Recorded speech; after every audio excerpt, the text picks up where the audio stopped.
Welcome to the AWIP podcast. I'm your host, Rae Smith. If you've been following the podcast over the past couple of weeks, then you know that we're on a major spay and neuter kick right now. Why? Because it's the single most important factor in improving the health and welfare of animals, preventing suffering, improving access to affordable vet care. So, we've been looking at spay and neuter from different angles over the past couple of weeks, and here to bring another perspective to the topic is the president of the Alliance for Contraception in Cats and Dogs, Gary Evans. Gary, thanks for coming on to the podcast and gracing me with your presence. I appreciate it. It's a pleasure to be here, Ray. I appreciate you having me. So I want to get into this stuff, but in order to understand everything we're going to get into, can you first start out by talking about your journey in animal welfare and how you got to be the head honcho today? Yeah, sure. It's been an interesting trip. I started my career in business. Specifically, I graduated from college in the late '90s, and I was fortunate to get involved with this brand new thing that nobody had heard of yet called the internet, uh, which obviously had quite took off.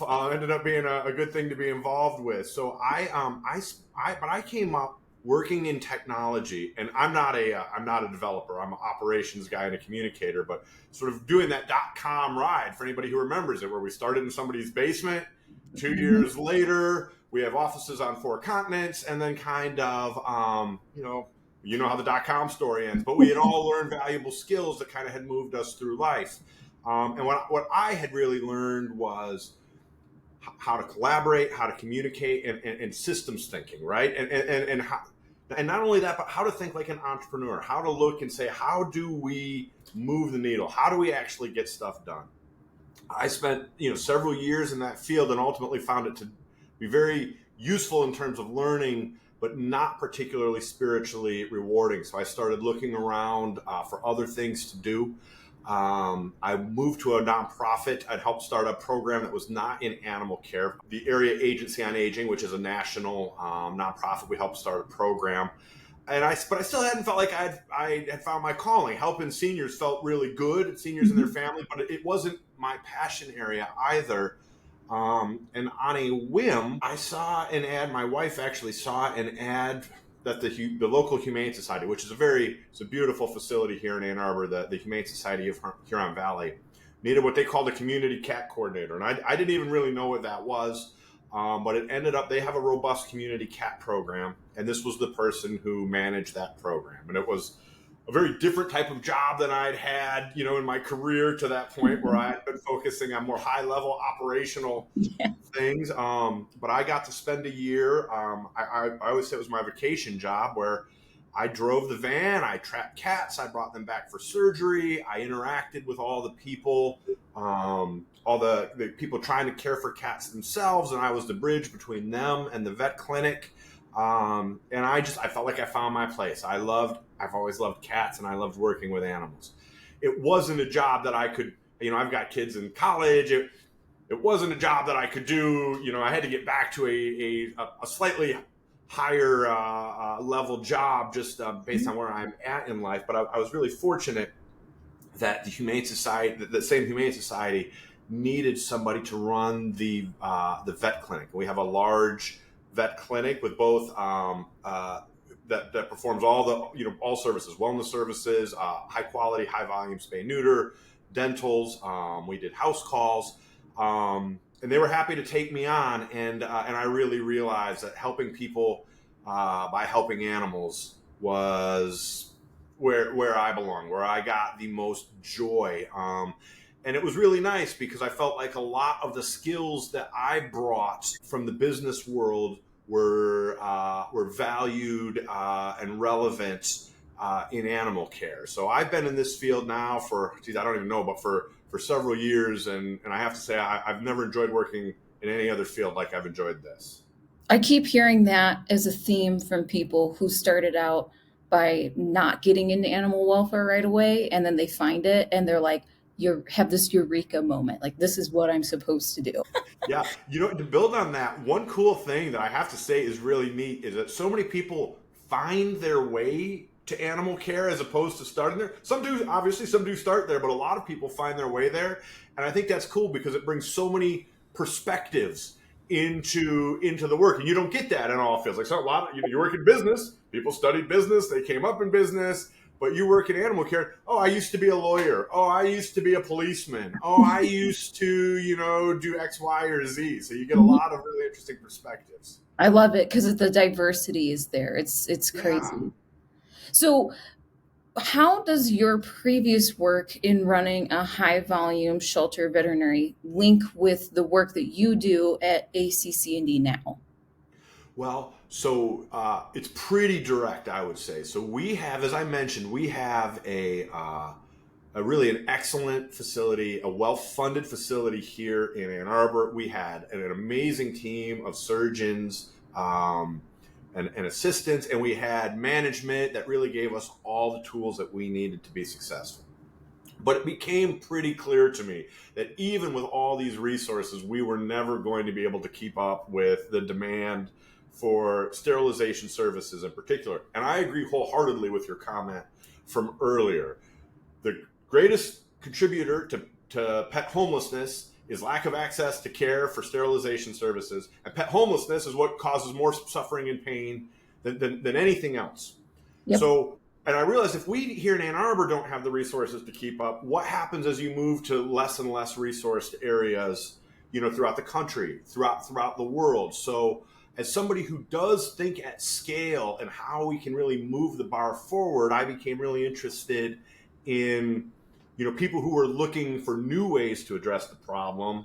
And fortunately, I had just managed to connect with my predecessor and some of the people who worked here. One of them who actually also lives in Ann Arbor, became fascinated by what they were doing, and it was that direct next link in the chain for me. Like, okay, traditional spay and neuter, you're not going to find a bigger fan or advocate than me. But looking at, but the idea of how do we now increase the scale of sterilizations that we can perform? And it's going to take, I think some new thinking, some new technologies, some new, techniques. And that's where I really like being. So can you talk about that more, about non-surgical sterilization, contraception, and what are the benefits of that as opposed to our traditional model of spay neuter? Yeah, of course. And I would say I want to temper some of this enthusiasm by saying we're still on the path to developing the products that are going to change the game. They're coming. But Well, good, because I get super excited about this and I'm like, let's go, come on. yes, Let's get it out there. you're definitely not alone. But the big advantages ultimately are going to be, I think, efficiency and safety, right? But the key thing is the reason it's going to allow us to scale up care is because the solutions that we're looking at are hopefully going to be things like, the term that's used a lot is like a spay shot, a single injection that can disrupt, the reproductive process in an animal. I call it a spay shot, but there are products that work for males also. And I'll give you a real life example. A woman that we work with, who works with in Canada, who is the head of the medical services for the Winnipeg Humane Society. She does a lot of work with remote tribes in Manitoba, and for sterilizations there, they use a product called Suprelorin, which is a contraceptive, which means that it is not a permanent solution. But when they go up and use for traditional spay and neuters, they have a team of 6 people. They bring literally over a ton of gear. They have to set up, a whole surgical suite. You bring people in. They have to relinquish their animal. The animal needs to be anesthetized. There's surgery. There's recovery. Whereas an injectable solution is as fast as it can be injected. So you no longer have the need for all the prep. Anesthesia is no longer involved. Animals don't even need to be separated in this case from their owners. So there's no, if you're sort of new to this whole thing, there's this no like, oh, I got to relinquish my pet.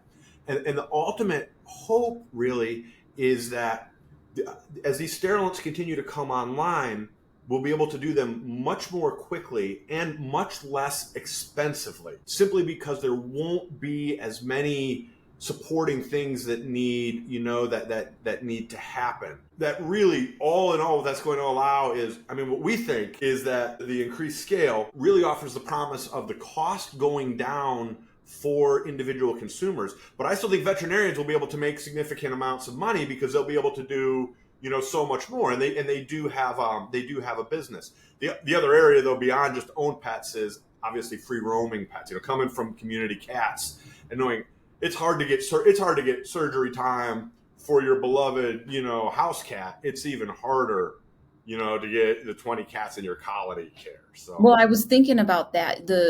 Our colony cats, people who live in these veterinary deserts. And I don't necessarily mean like you have to go out to, a reservation where the nearest vet is, 200 miles away or something. But even I think a lot of people still don't fully understand that even within major cities, Detroit, Boston, Chicago, there are still these veterinary deserts where people don't have access to care. They can't get them spayed and neutered. They don't have the resource. They don't have a car. They don't have anybody to help drive them. So do you think that having these, I'm totally going to botch this name again. You said it's Suprelorin, yep. Clearly I'm not a doctor. It has been very beneficial for vets who are carrying this around, giving these injections, and also for a whole host of people who just don't have access to getting a traditional spay neuter done. Yeah, well, that is the goal, and I should preface this by saying right out of the gate that Suprelorin is actually not available for use in dogs in the United States. It is in a lot of places, but it's not an option, unfortunately, that we have here. But your general vision is exactly right. Again, that we can. So to your point, imagine now like mobile spay neuter is a really difficult process because you have to, in essence, move a surgery suite with you, right? There are vehicles that do that, but they're expensive, they're difficult to manage. But you can start to imagine a scenario as these products come online where a vet equipped with something injectable or whatnot can all of a sudden really start to increase the amount of animals that they can help. And again, as long as we continue to work very diligently, which the industry is, to ensure that these products are both safe and efficacious, they really start to open up entirely new avenues of access to care and to sterilization in particular. So they're using them in Canada. They're using this in the UK, right?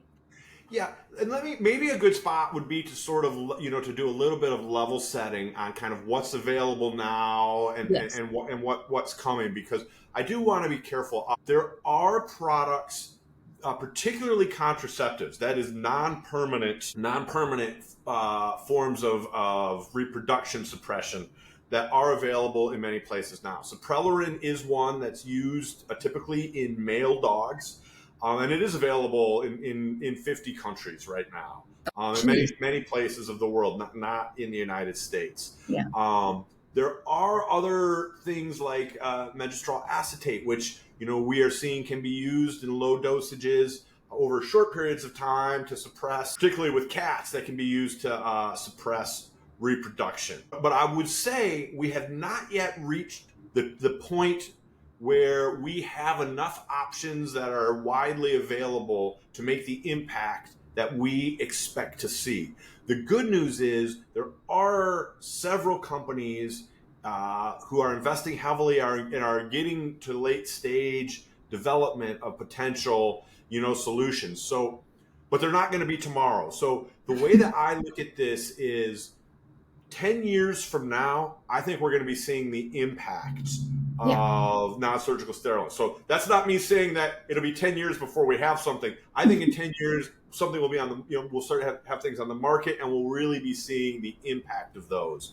But right now, we're in the stage of things where not only are we developing the technologies and the sterilants themselves, but doing all the work that needs to be ready to make sure the world is prepared when they come on the market. People need to be taught about these. We need to do, we need to do the testing to make sure that they're safe. Veterinarians need to be trained in how they're used. Here's just one interesting example of a problem we're working on that needs to be solved is, I'm sure you know, but with community cats, one of the challenges, how do you identify that they've been sterilized? Well, we have a great process, right? You ear tip you cut the left ear, you tip it. That's a great process.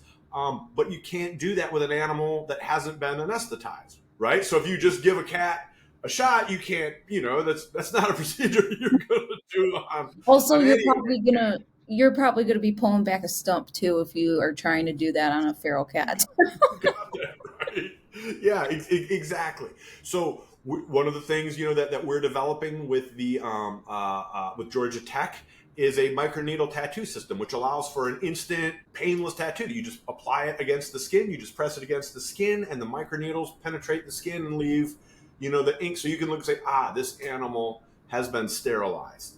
So we are starting to get to the point where we have enough people connected, working together on different potential solutions, and the supporting work is starting to be recognized and done, that I really think that solutions are I have a lot of confidence that we're going to start finding solutions, although I don't think that we're going to see them I don't think 2025 or 26 is going to be the year where we really start to see them making an impact yet.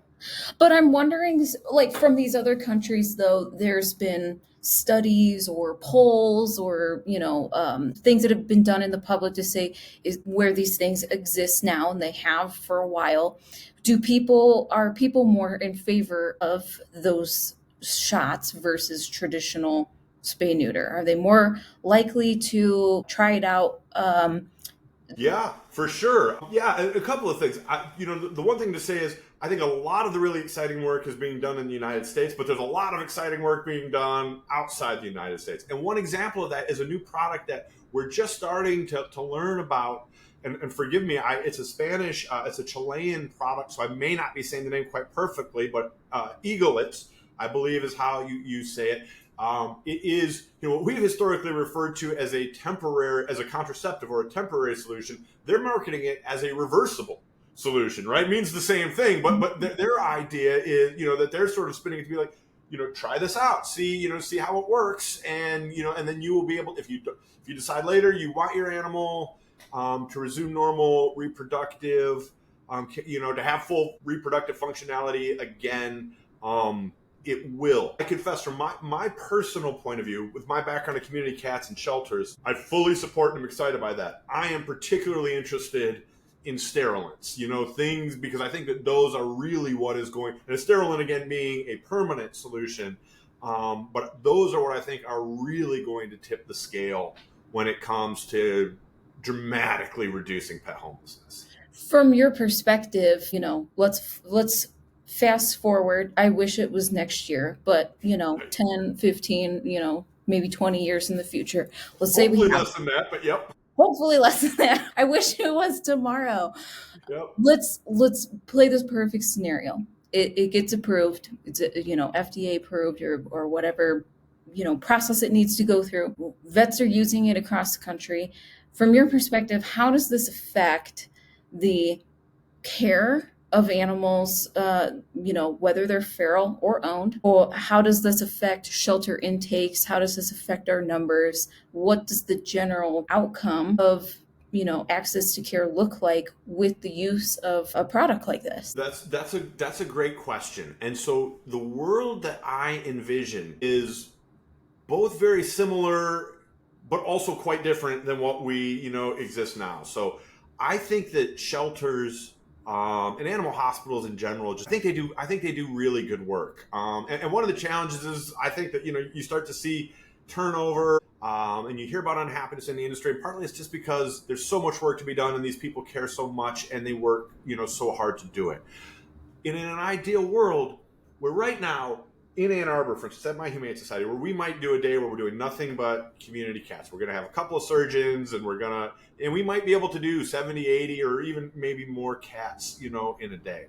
The world that I imagine, though, is where the animals are brought in, and again, instead of getting anesthetized, being brought, having all the pre-op work done, having a surgery, going back to recovery, that process is really truncated, that an animal is able to come in, it gets an exam to make sure that it's healthy. It's given a non-surgical sterilant, which could be an injection, but that's probably the most likely, but not the only option. Something like megestrol acetate, is a powder that you mix with food.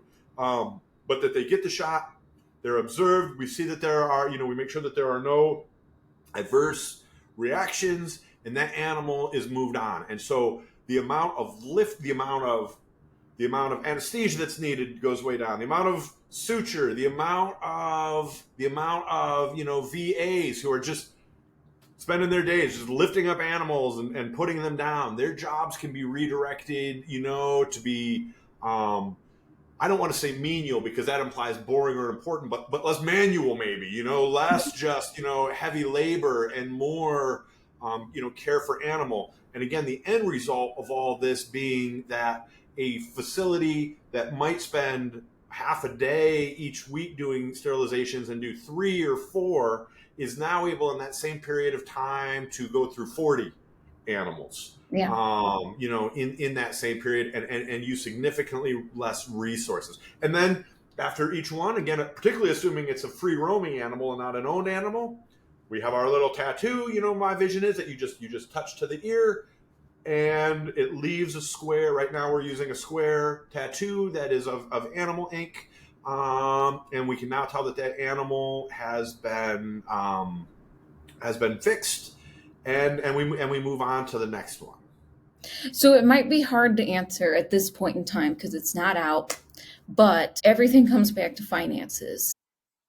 Do you think that is going to be more financially sustainable for people who want to get their animals, altered by using one of these drugs instead of a typical traditional spay neuter? So what I would expect is that traditional spay and neuter, by most people, it's been around so long and we've seen it so many times, we tend to have a great deal of trust and faith in that. Not everybody does, right? And it's not without risk, but in general. So I think that there will be work to make people as comfortable with new solutions as with that. But I think that there's a lot of potential beneficiaries. I think that it does have the potential to bring the price down.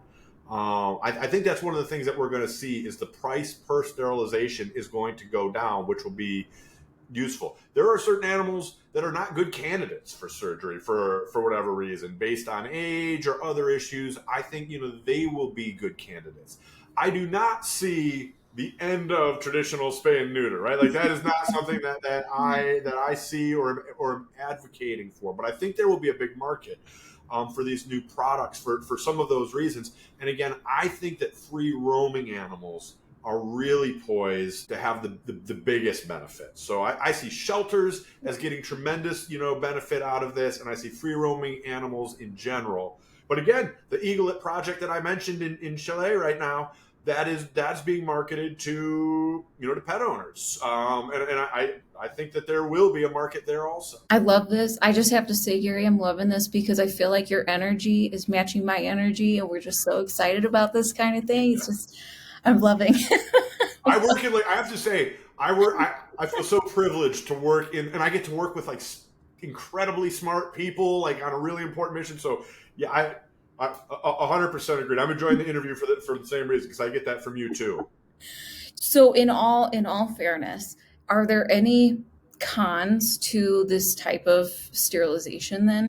I mean, yes, I would say that nothing is perfect. I'm not expecting something, who knows where we'll end up, but I'm not necessarily expecting something that's just like a panacea. It works all over in every instance. We're looking at multiple different products are being explored using multiple different types of technology, and not all of them are appropriate in all instances. One of the technologies that I'm pretty excited about is being developed out of the University of Illinois by a guy named Jay Coe and his team. He has a company called Epivara.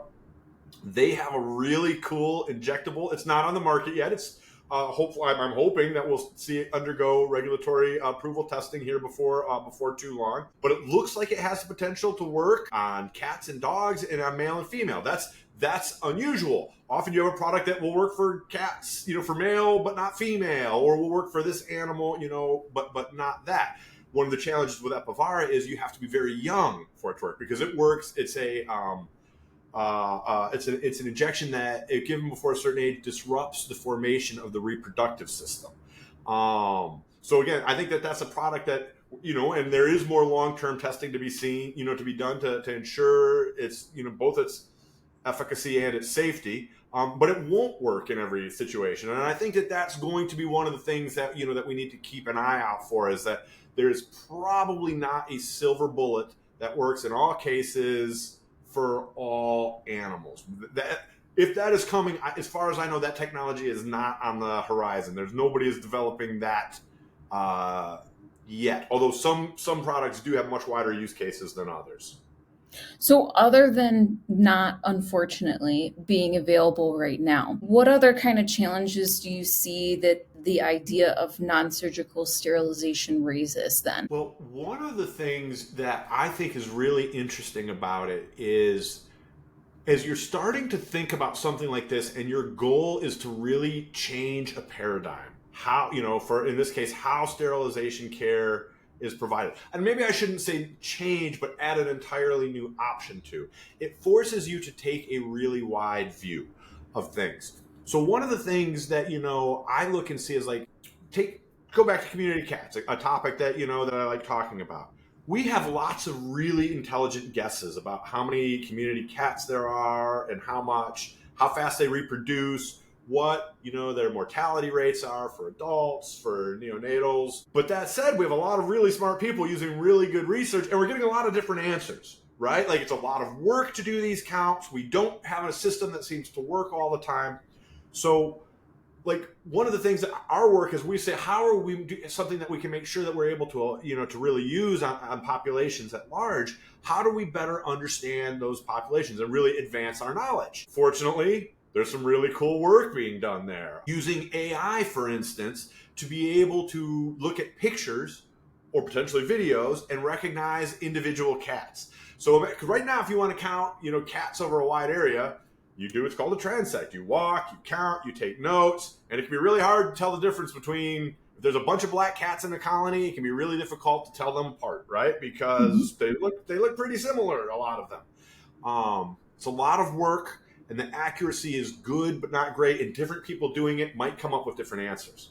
So I look and see like this work being done, and there's just some really progressive work being done out of the Feline Health Institute at Cornell right now. They're kind of sort of at the leading edge of some of the thought going into this here. But how can computers are really good at looking at pictures and saying these, I've got 50 pictures of cats, and in these pictures there's 302 discrete instances of cats, because each picture's got multiple cats. But as I looked at all the pictures and all the instances of cats, I can look and say there's really only 62 different cats, and we just have multiple pictures of each. And it's looking and able to do things like say, the distance, these two black cats, which are about the same size and same weight, the distance between their ear tips is a little bit different, or the distance between the ear tip and their tail, or whatever, it is. And so the accuracy starts to go up. So, all of a sudden, we have something that is much less work for humans, is much more scalable, has the potential to be more accurate. And this is just, again, one of those examples of, as we're looking to apply systems thinking to really help change how this care is provided, it brings all these other interesting questions, into focus. And again, one of the cool things about my job is I get to interface and interact with these different people and be like, you're really smart. You put a lot of thought into this. How does what you're learning come into this equation that we can put together to really move the needle forward with things? I mean, just the future potential of this I see is so vast, and has the the potential for so much good. These things that, because like you'd said, going out there and doing TNRs, finding enough volunteers to actually trap these cats. We already trapped this one, or this one's already been TNR'd, and being able to identify, differentiate between them, because we're seeing like from my perspective, we're seeing more communities that are like, we need community cat programs. We're having this problem. They're just overbreeding. I don't know if we've necessarily gotten to a point where everybody's on board with saying, well, we should just not euthanize them anymore because that just doesn't solve the problem. I think there's probably still some thinking about that in certain places that you go. But I mean, I think a big part of this is just being able to show the data, show the statistics, and show the efficacy behind it. Of like, if we, put all these efforts into all these people who are much smarter than me, like you guys and your team, to be able to do this, like the potential is just seems like so unending between community cats and then own animals, shelters, vet clinics, these veterinary deserts, going way out into like these rural communities. It just seems like there's, I don't know how to say it any other way, the potential for all this good is there. It's like right there. I just couldn't agree with you more strongly. And again, that's probably why you get so much enthusiasm, you sense from me, is because I feel like we're in one of those rare places where we are part of something that really has a chance to dramatically make the world better. Just, to make life better for cats and for people.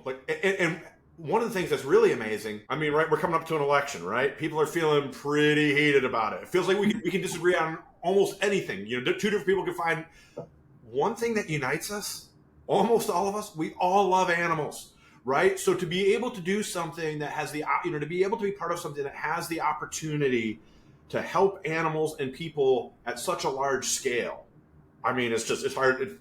Again, I feel very fortunate to be, part of this work, because I agree with you completely. The ability, my hope is that, 10 years from now, we're really experiencing, and seeing the promise come true. And 20 years from now, that, wow, this is like, that we live in a different world when it comes to pet overpopulation.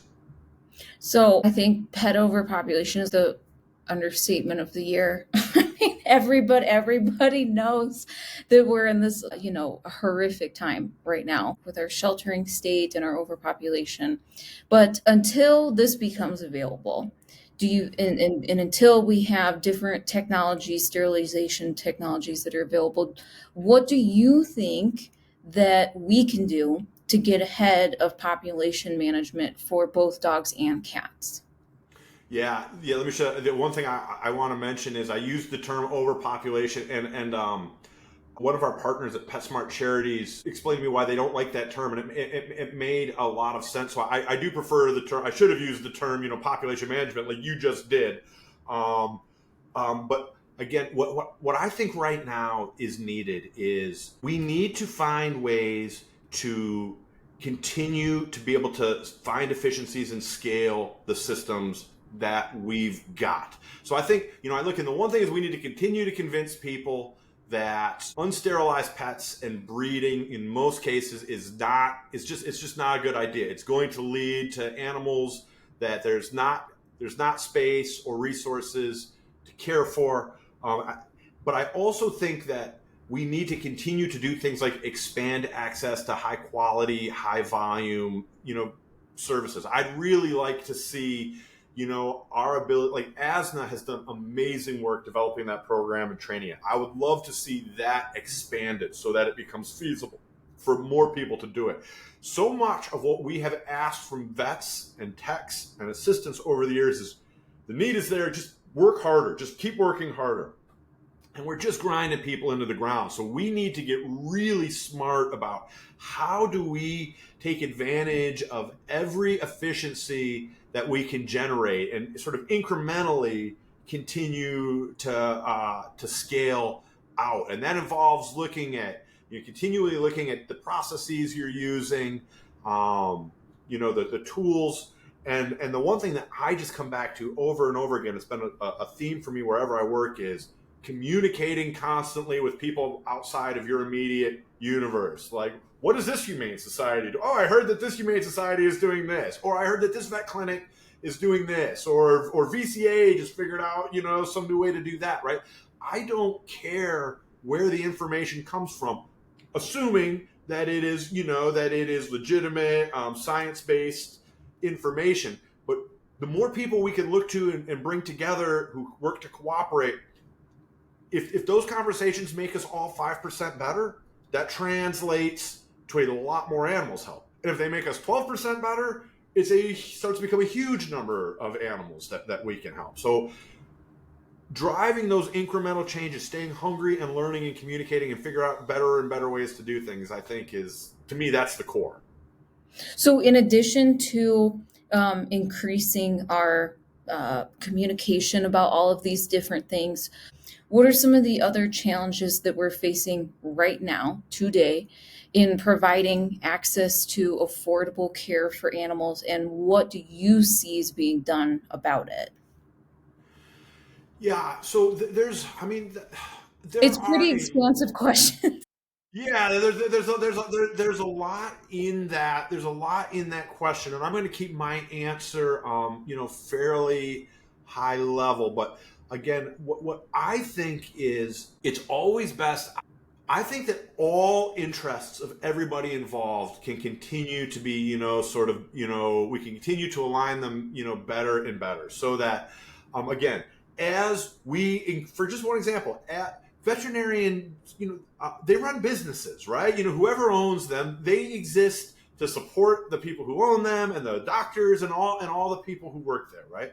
But as we find better and better systems, a goal would be that hopefully they can charge a little bit less and still make money because now we've made them more efficient and can do more, right? That's just one. I'm not saying that's the solution. That's one example of trying to figure out ways that we can look to sort of align interests and create efficiencies that move us forward. And again, I think it's tough because we are seeing we're dealing with a lot of factors. We're seeing rapid growth in, pet ownership, particularly in cats. At least we've seen that over the last several years. We're seeing shelters though fill up, and shelter veterinary staffs are hit harder than ever. Veterinary inflation is also climbing, really quickly. Finding staff and trained staff, we've really got a host of problems that need to be addressed. Honestly, it would be easy to panic, but I don't, because there are so many smart people, working on this. And I'm an optimist by nature, but I do see reason for continued optimism that, the problems that are overwhelming and are very serious now, I'm not downplaying them at all, but that we are going to continue to find ways to improve them. And I think that we're working on a big piece of that, but I think there's a lot of other people doing really important work that are also big parts of the solution. Well, Gary, before we wrap up, is there anything I missed? Is there a message that you want to leave with our viewers, or anything in particular that you want to go over or talk about? No, you've done a nice job. I've really enjoyed chatting, and I feel like we've covered a lot of good ground. I would say to people, the Alliance for Contraception in Cats and Dogs, if you're interested in the topic, follow us on Facebook or LinkedIn. We do try and put, posts, or check out our website. We do try and put posts on updates. Communication and education is a big part of what we do. So I would suggest to people to stay open-minded, continue to educate yourself, and just to stress, be patient and kind to your veterinary care workers and to the people, honestly, like you, who are, I think, doing some of the hardest work in the industry, which is working with the unprotected. Again, at our Humane Society, everybody had really hard jobs, but our cruelty rescue team, there's very, very few people in the world I had more respect for. Their ability to stay kind and patient and help animals. So it's easy to get frustrated because there's not enough resources to go around, but I hope that people take the time to be thankful for the people who are putting the effort in. That's very well said. I don't think I could say anything else. Gary, I just want to say thank you for coming on and talking about ACC&D and what you do, and just shining a light on like the work that other people are doing, how we can focus on solutions, communication, collaboration, working together, because really, in the end, we as humans are also the solution to the problem. And, it takes collaboration, whether you agree, disagree about whatever it is. And the work that you guys doing, I think, is just so paramount to solving this equation. So I just want to say thank you very much for coming on. And of course, thanks to all our listeners, because without you guys, I would just be on here talking and amusing myself and maybe Gary. Well, the pleasure truly was mine, Rae. Thank you for all the great work that you're doing. Yeah, it was a pleasure chatting.